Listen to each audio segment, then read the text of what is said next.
Ja, hier ist die Line.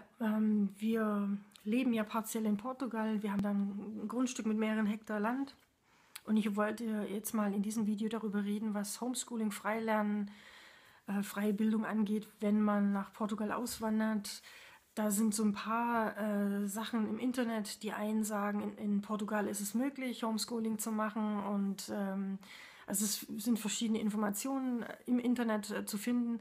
Ich möchte gern aus unsere Erfahrungen sagen, was wir vor Ort, wie gesagt, wir leben dort, was wir erfahren haben, was wir erlebt haben, welche Menschen wir kennengelernt haben und dir das hier mitteilen.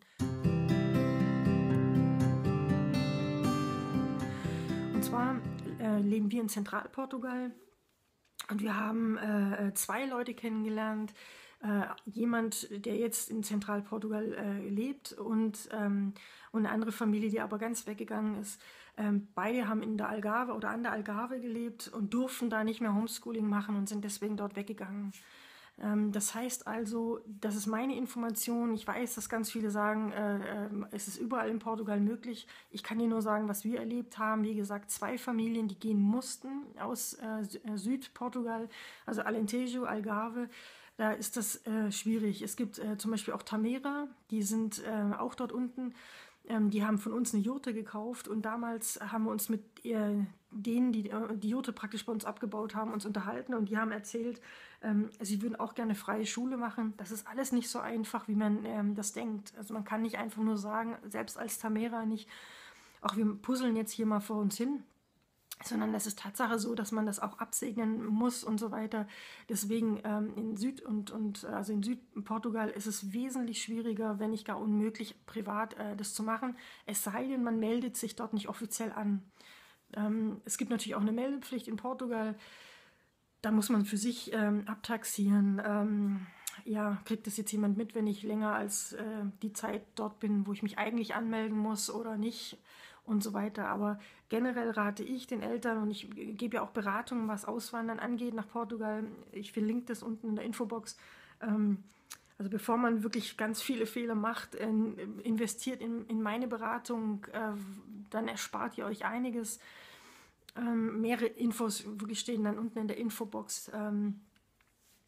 So, da wo wir leben, in Zentralportugal, ist es bisher sehr geschmeidig gewesen, was Freilernen angeht. Allerdings war jetzt vor 1,5, 2 Jahren, gerade da in der Gegend, wo wir wohnen, sind alle Homeschool-Eltern vor Gericht zitiert worden und mussten nachweisen, dass sie eine Schule haben, die die Kinder betreut. Und zwar eine legale Schule in Deutschland. Was ja schon ein Paradoxon ist, weil in Deutschland ist Freilernen nicht erlaubt. Und also die Eltern mussten sich da was ausdenken, was praktisch das Gericht in Portugal anerkennt. Und das war ein Riesenaufwand. Und also ich weiß persönlich von 3 Familien, die vor Gericht waren und die wiederum haben mir von anderen erzählt. Das ist bei uns in der Gegend, wo wir leben.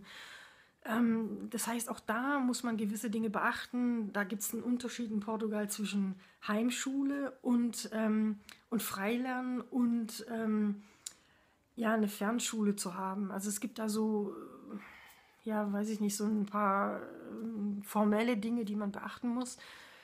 Und deswegen auch da, wir beraten darüber intensiv auch, wie man damit umgeht, eben nicht in die Schulpflicht dann reinzufallen, auch in Portugal.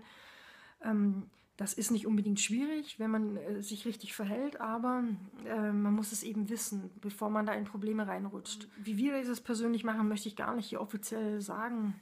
Ja, auf dem YouTube-Kanal und auch nicht so detailliert in die Sachen reingehen, weil ich natürlich nicht irgendwelche Sachen scheu machen möchte oder aufwühlen möchte. Also wenn du da Tipps möchtest, dann schau dir bitte meine Freilerner-Beratungsseite an. Du findest es unten verlinkt.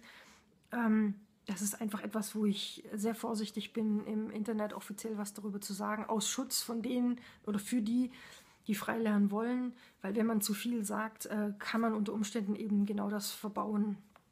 Und das fände ich ein bisschen bescheuert, weil mir geht es ja darum, dass Freilernen etabliert wird und mir geht es darum, Familien zu helfen, ins Freilernen reinzukommen. Deswegen bitte habt Verständnis, dass ich hier mich eher bedeckt halte, wie wir das machen. Und ich bin gerne bereit, Tipps und Tricks zu geben, aber dann eben im Rahmen dieser Beratung. Aber was ich auf jeden Fall dir ans Herz lege, ist, erkundige dich vorher, wo du hinziehst in Portugal. Ich rate gänzlich ab, in den Süden zu ziehen. Zentral- und Nordportugal ist möglich, aber eben im Süden wäre ich sehr vorsichtig. Egal, was du auch hörst im Internet. Wie gesagt, wir kennen Tatsache Familien, die sind weg aus der Algarve, die hatten Eigentum und haben sich da was Wunderschönes aufgebaut und mussten dann aber gehen. Und das wäre ärgerlich, wenn es dir auch so geht oder euch auch so geht. Ja, das war so das Grobe, was ich mal einfach zur Schulpflichtsituation sagen wollte in Portugal. Generell habe ich das Gefühl, dass dank Europa das eher angeglichen wird an Deutschland. Also dass viele sich eher daran orientieren, an das deutsche Schulsystem und eben diese deutsche Schulpflicht gut finden und Bildung sehr wichtig erachtet wird, auch in Portugal. Und ja, Vorbildfunktion hat dann eben Deutschland. Und Bildung ist wichtig, ist auch mir wichtig. Und ja, Portugal ist ein wunderschönes Land. Man kann dort eine freie Bildung verwirklichen. Deswegen lieben wir Portugal, wir lieben das Land, die Menschen. Ja, sind froh, dass wir dahin ausgewandert sind. Und deswegen, wenn du Fragen hast, ja, schreib mich einfach an. Unten in der Infobox sind die Links. Und wenn dir das Video gefällt, gib mir gerne einen Daumen hoch und vor allem abonniere meinen Kanal. Und wenn du Leute kennst, die Interesse an diesem Thema haben, zeig ihnen den Link zu unserem Kanal, weil das ist das, was mir auf dem Herzen brennt, freie Bildung etabliert zu machen.